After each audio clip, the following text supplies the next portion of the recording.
Tonight, some residents are having to deal with flooded basements and downed trees after last night's powerful storms. Our Jess Liptzin went out today to talk with some of those residents. And Jess, many people are dealing with significant damage. Mimi, Wendell, as I was driving around this morning, you could see so much damage from uprooted trees. I spoke with one woman living just southwest of the Rockford Airport. She spoke about her home near Meridian and South Main Street that got hit hard.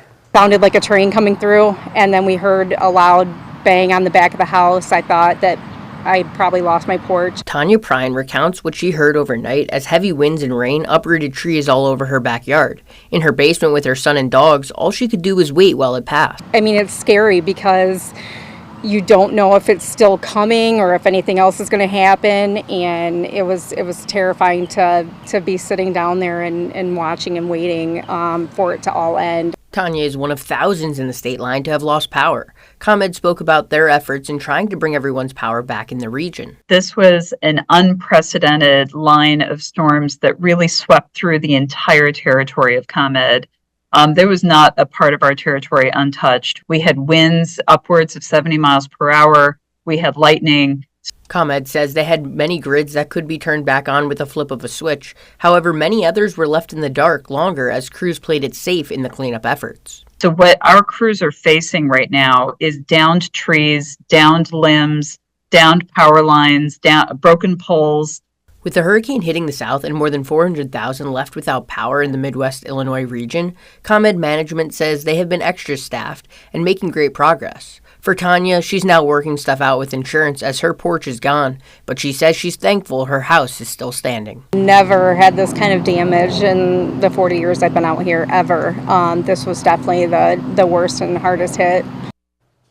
Tanya said listening to basic rules could have really saved her life if a tree had come through the house. She said there was such a short time between hearing tornado sirens and the downed trees. So by going out immediately to her basement, she did what she could to keep everyone safe. Wendell, Mimi. This fall, all schools in Illinois will be required to have a plan in place in case of a cardiac emergency. A Stateline educator pushed for the new law. Our Jess Liptzin talked to her today. And Jess, this is personal for her. That's right, Mimi. Principal Heather Baker has already made Dorothy Simon Elementary in the village of Winnebago a heart-safe school. So staff are trained and have a plan for sudden cardiac arrest emergencies. Now Heather is seeing her hard work become a reality on the state level. Anybody who enters our school, whether it be an employee, a child, or just a visitor, is safe if a cardiac emergency occurs. Last year, Dorothy Simon Elementary became one of 3 heart-safe schools in the state. Something important to Principal Heather Baker as she suffered from sudden cardiac arrest while at her old school years ago. My life was saved by my coworkers who did CPR and AED. So because of their training, they recognized that I was having a cardiac arrest, which is the most important step. But had they not had that training and talked about a plan previously, I wouldn't be here today. The American Heart Association estimates 23,000 children under the age of 18 experience cardiac arrest outside of a hospital annually in the U.S. While Heather made this push in the district, she knew she needed to do more statewide. She helped pass HB 5394 called Safety Drill Cardiac Plan. I truly thought that this is something I was going to be begging our legislators for my entire life. So now that I've accomplished this goal, I'm ready to tackle the next goal for other survivors like me, for the parents who have lost their children at school to sudden cardiac arrest. We don't want to see that happen anymore. Governor Pritzker signed the bill making it mandatory to require a cardiac arrest plan starting 2025 in schools. Dorothy Simon training consists of showing staff how to perform CPR and recognizing sudden cardiac arrest. As for a plan, when an emergency does strike, people are assigned different roles. A 911 caller, someone grabs the AED, preparing for paramedics, and more. Drills are always held. I go over the loudspeaker and I say there's a cardiac emergency on the playground, and our team jumps into action. We time it, see how long it takes us to respond, and then we debrief after and talk about what we can do better. Well, Heather is happy to hear every school will have mandatory training in Illinois. She would be the first to say her mission is not finished. Now she's hoping to spread this to local youth sports teams, leagues, and other organizations. Mimi? Always good to be prepared. All right, thanks, Jess. Rockford residents hit hard by last weekend's flooding are trying to figure out how to move forward. There was a meeting organized by residents today at the intersection of 8th Avenue and 13th Street. That's near Keith Creek, where there was significant flooding both Saturday and Sunday. Second Ward Alderman Jonathan Logeman was there to help give direction on where people can go to request aid. Residents just need to document everything that they have lost and make sure they're communicating with their other neighbors. Knowledge is power, connections is power. We've got to have IEMA step in and help out, these residents here. It's awful, it's devastating. In a post on Facebook, the city of Rockford says the state won't declare an assessment until damage assessments are completed and that any local declarations won't provide additional funding or resources for residents. Our own Jess Liptzin was at today's community meeting and spoke with some of those residents, many who suffered significant damage. Jess, what are they saying? Mimi, residents just hoping to be heard as they deal with the aftermath of those weekend storms.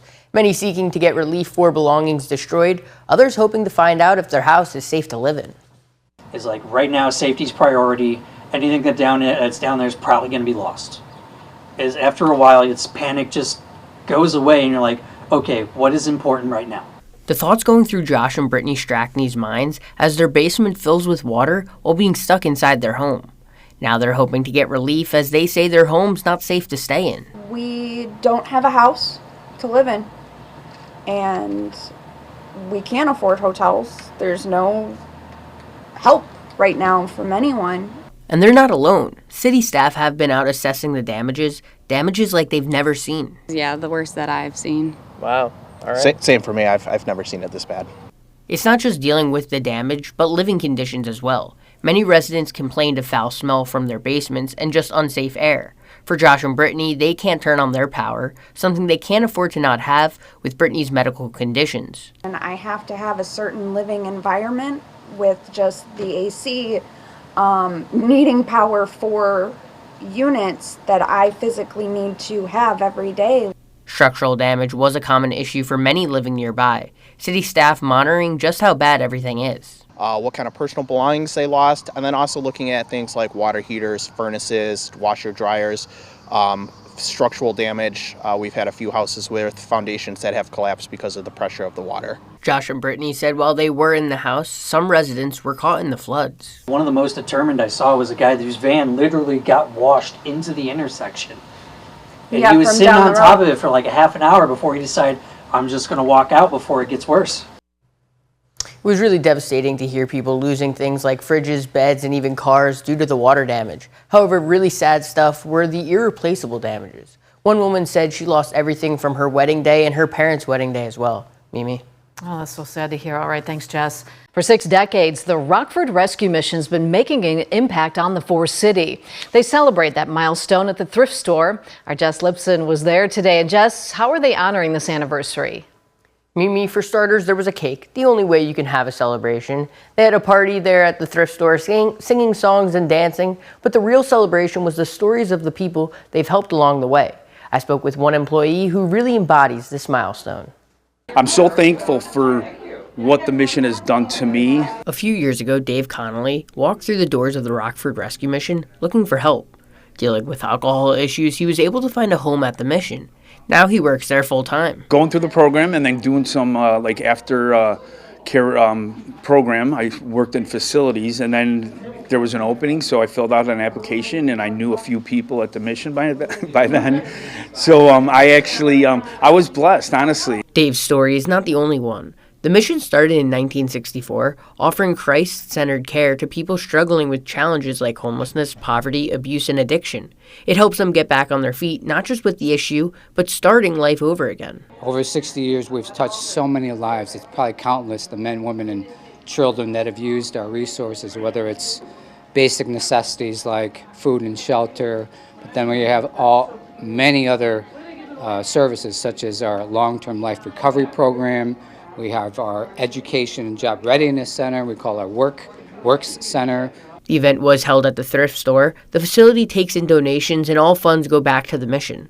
Families that stop by were able to enjoy balloon animals, snacks, and music.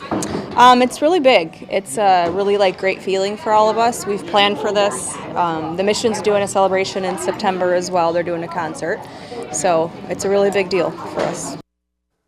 To find out more about that event in September, you can find the story on our website, mystateline.com. Mimi?